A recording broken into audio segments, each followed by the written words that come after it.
Hey there, this is Game Hoard Game. I am Poob. Today we're checking out, I don't know, you might have guessed it from the screen, but we're checking out Carmageddon Reincarnation. This is a game, a remake of a game that I played when I was very young. The original Carmageddon is probably one of the games that got me into gaming itself. We'll see how long this load screen lasts here, but yeah, it updated recently. It went into beta. The early access program looked a little scary for it at first. It seemed like maybe it wasn't going to go anywhere because we started off early on with some early features, couple of cars, and then there was nothing for quite some time. And then everything was quiet. Oh, yeah! And then boom, they came out and they said, hey, here's a full game. It's, like I say, it's only in beta. Oh, the driving is so good. It's only in beta, but they've really been working away at it. They went from having 5 or 6 cars and a couple of working tracks, and frankly, the game barely being playable, to, well, this, which is fucking awesome. It's just so much brutal, wacky fun.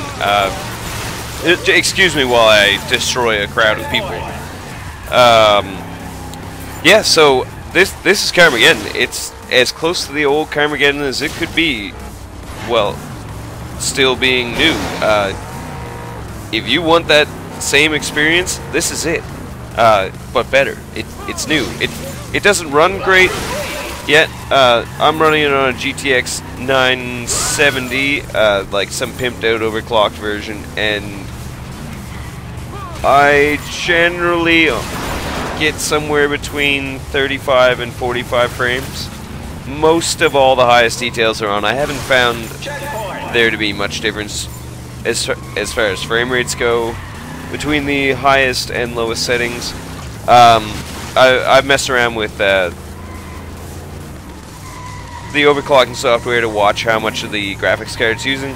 It would seem that the game is not optimized to even use all of the power of the graphics card at all. Like my graphics card does not get hot. It doesn't use all the memory. It doesn't even get running full speed. Oh, take that, Val! So there's that.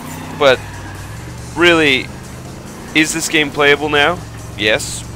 Is it worth buying right now?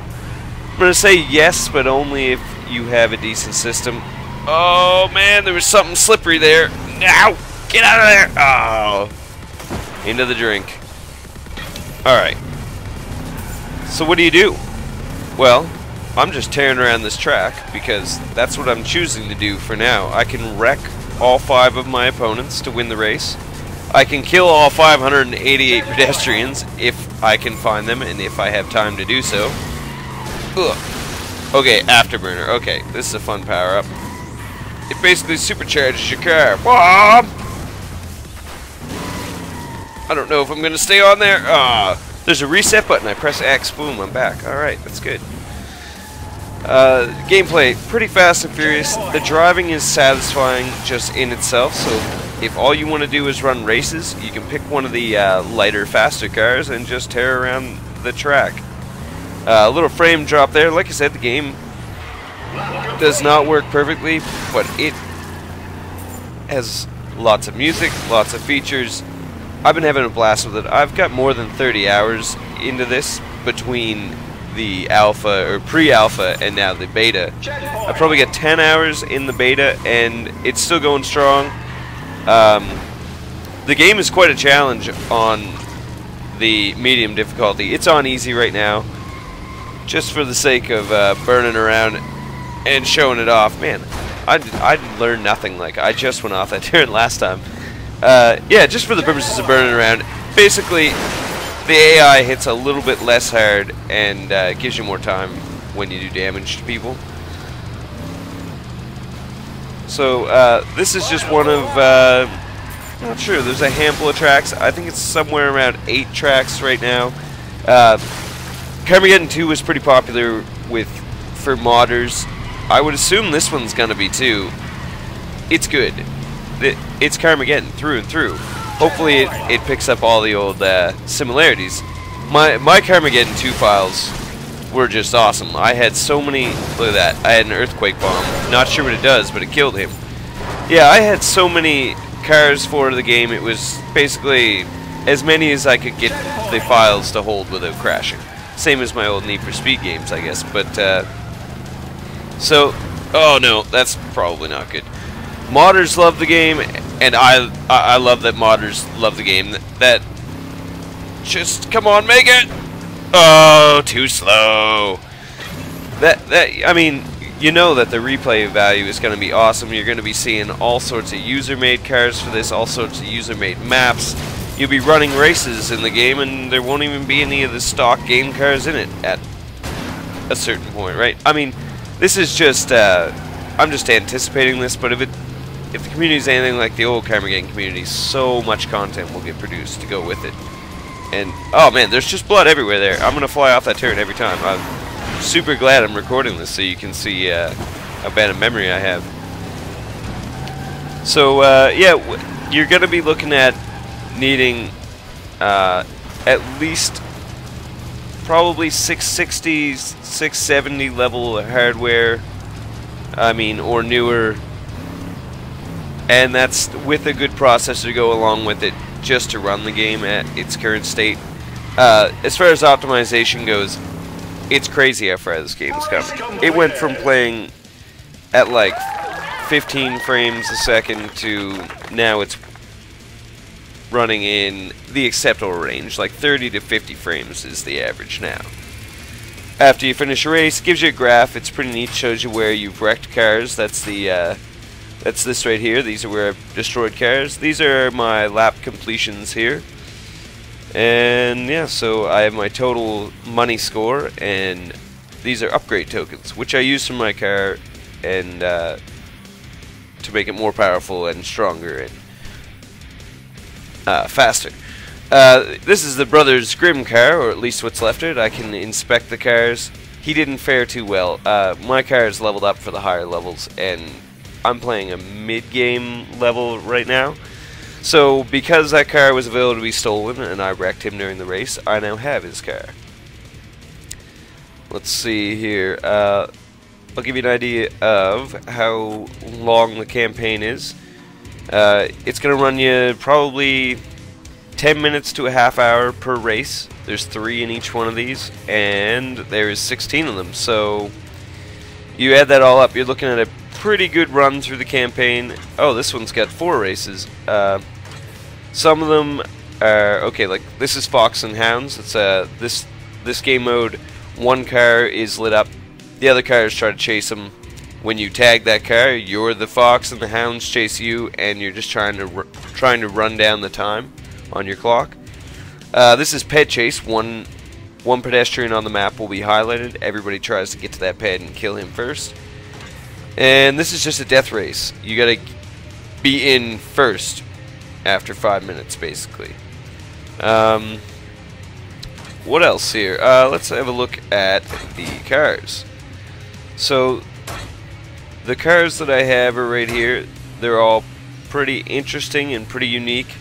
These larger 4-wheel drive vehicles are awesome to drive. It's super satisfying to be driving a really heavy vehicle and just slam somebody and just take them apart.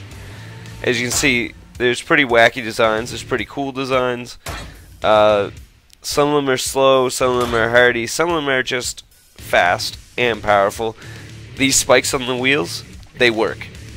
As they spin, parts come off of your enemy. The weapon placements mean a lot. Like this blade will cut people in half at the waist. While this one, if that blade catches them, that'll cut them in half the waist. If you hit enemy cars with this blade, it'll both protect your car and do more damage to their car. This is a top fuel drag car. It actually like stands up on its ass end when you hit the gas. It's super hard to drive and it's hilarious. These are your 2 stock cars. They have the middle level of performance. They can survive a hit, and they look nice. You know, these are your standard cars. You could probably play them all the way through the game with the max damage cars, so long as you handle doing the upgrades, which I'll show you now. So there's the part shop. Basically, each car can hold 12 parts. There is 5 levels in each of these, which is armor, performance, and offensive. So you can basically have a level 5, level 4, and a level 3 part. Yeah, that's right. So you get to choose the balanceless on your own. I mean, you could take 0 engine upgrades and 5 on each of these, like offense and defense, and just make yourself a slow tank, really. So there's a little bit of space in there for the customization of the car on yourself, or on your own. I mean to say, every car now has a range of colors and paint jobs.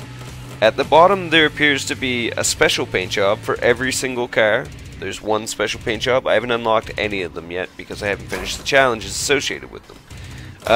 Rims, there's a special set of rims for each car as well, which again I haven't unlocked any. I think it might be having to do with the challenges, and it doesn't exactly track the challenges yet. Like I said, this is still beta, so let's just hop in this car and go back out.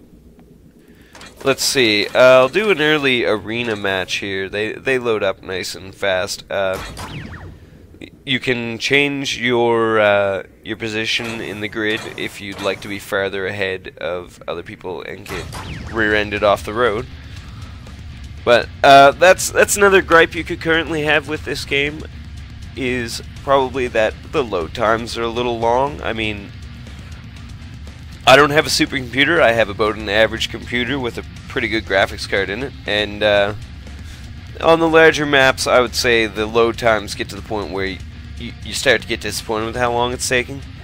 Meanwhile, you're not just playing these maps for 2 or 3 minutes. You're going to be on these maps for, you know, probably a good 10-15 minutes at a time. So this is just a classic Carmageddon race on a really small map. You notice the exhaust on this car is animated. It has, yeah, it's got foils that pop up out. Man, see, now this race is running at over 60 frames, which is what I like to see. If they can get all of them optimized to the point that this one is, that'll be great. So, let's see if we can't wreck somebody. Yeah, get over here. The tracks, they're not even, like, the ground you travel on is not level a lot of the time. The surfaces, there's a big difference between sand and asphalt and ice, and, you know, as you would expect, but you really feel the extra dynamic there with the driving. And you can really throw your car into some cool power turns in this. Say, this car is pretty balanced, so it's not very apt to spin out. This guy has no chance against me. Oh, just look at that damage. Like, look at his car. It's bent right in half. He has no chance. He's a dead man right now. See, this is because this is one of the first levels, and I have an upgraded car. The old Tashita. I have a picture of that car on my desktop on my computer right now. One of my favorite designs, although it is very squishy. If you take the Tashita, you need to make sure you do the race and not fight anyone, because you'll end up like this motherfucker right here. If you hit things, if you hit a solid object going really fast, your driver will shoot out through the windshield.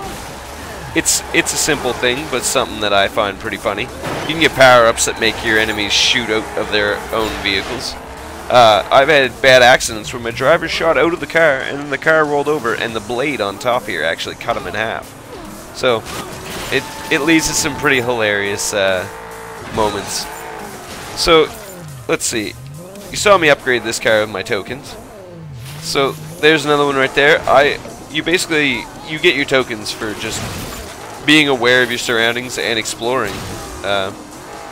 Makes for pretty good motivation to just look around, because every car you're going to need about 15 tokens to get it fully upgraded. Oh, there's a door open button, just so that hilarious things happen. Let's see if I can pick this guy off. There it is. Get your flaps out. First try. I'm impressed I actually managed to hit that first try, and I think my car tried to eat that fella. But anyway, I've been really enjoying this game. It's on Steam. It's early access. It's worth it. If you like what you see here, go ahead and get it. They've put a lot of work into this. This game's not... you're not looking at something that's going to be dead in another month's time. This game is almost complete. And all they have to do is add more in and optimize the levels and load times now. The game is very satisfying to play. Oh, yeah! See, I squashed him flat. That feels good. Anyway, I'm going to get out of here. If you got a PC that's good enough to play it, go ahead and pick this game up. Especially if you're a fan of the original, you will not be disappointed by this. It is amazing as far as how close they got to the original. We're talking, just like Fallout 3 is very clearly still a Fallout game. That's the level we're talking about. This is just the next generation of it. Anyway, this is Hoard Game.